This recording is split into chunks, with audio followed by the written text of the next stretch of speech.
Welcome to my channel English Stats.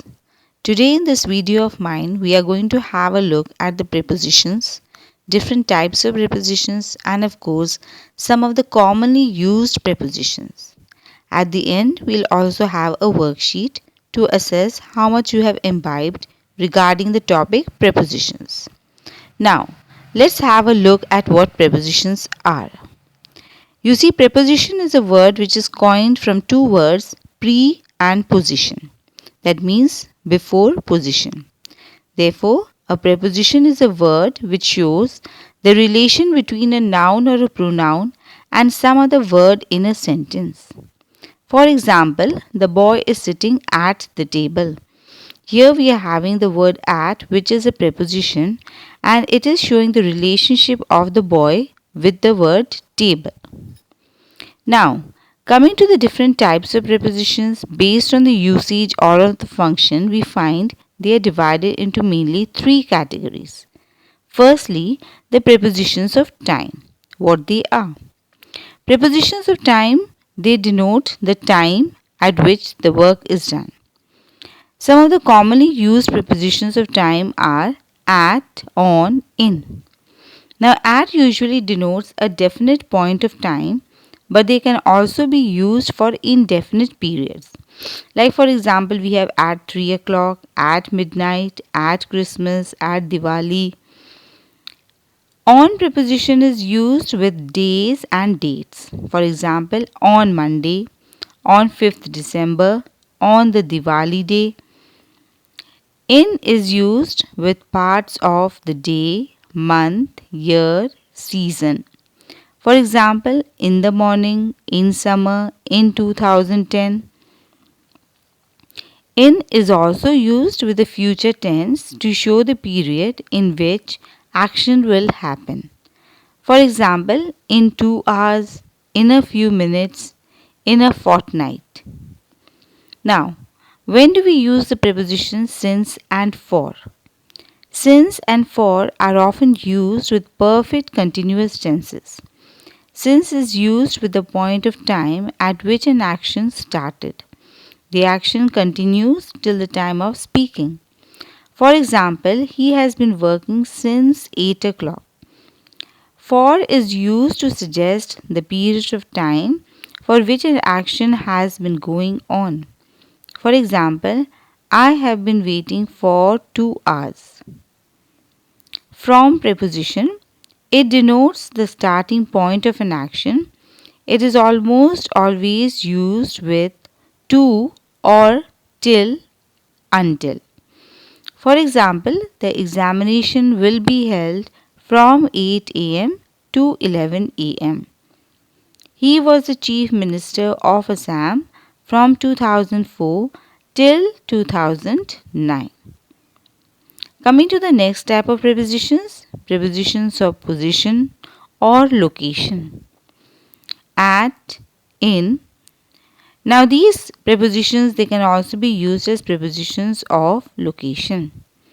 At is the idea of a point. It is used with villages, small towns. In has the idea of a large area and is used while speaking of bigger towns, states, countries. For example, at Karol Bagh, in New Delhi, at Ambala, in England, at the end, in the middle, in the bank. Now, what is the difference between the prepositions between and among? Between is used with two persons or things, and among is used with more than two. For example, an apple is lying between the blocks. The hare hid among the bushes. Difference between the prepositions on and upon. Both on and upon, they can be used while speaking of things at rest.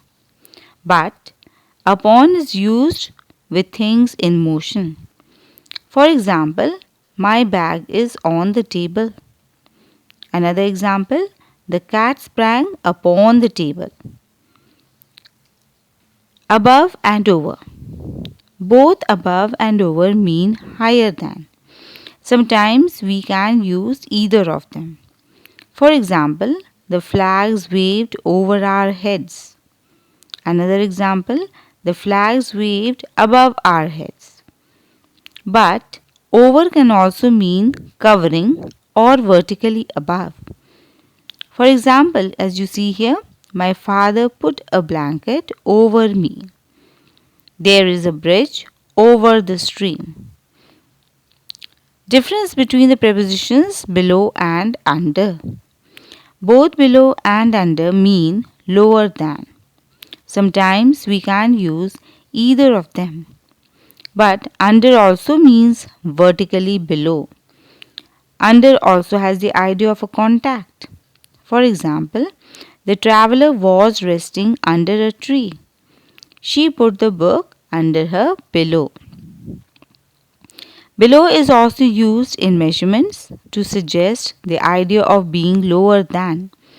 For example, the temperature was 3 degrees below normal. Coming to another type of prepositions, prepositions of movement and direction. Preposition of direction towards. Some prepositions which are used here are to, towards, into, at, for, against. To preposition has a sense of destination and towards of direction. For example, we went to school. That means reached the school. But if we say we went towards the school, it shows the direction of the school. Into denotes movement towards the interior of something. For example, the dog jumped into the pond. She quietly walked into the room. At preposition, it has the idea of hitting also. For example, she threw the stone at the dog. For suggests the beginning of a movement. For example, the workers left for the factory. The child leaves for the school early in the morning. Against preposition shows pressure or contact. For example, he threw the bag against the wall. Prepositions of direction from are words such as from, of, out of. From is used with a point of departure. For example, she had already gone from the office. And off shows separation. It is used in the sense of from the surface of, down from. For example, he fell off the horse, a separation from the horse. The ball rolled off the table.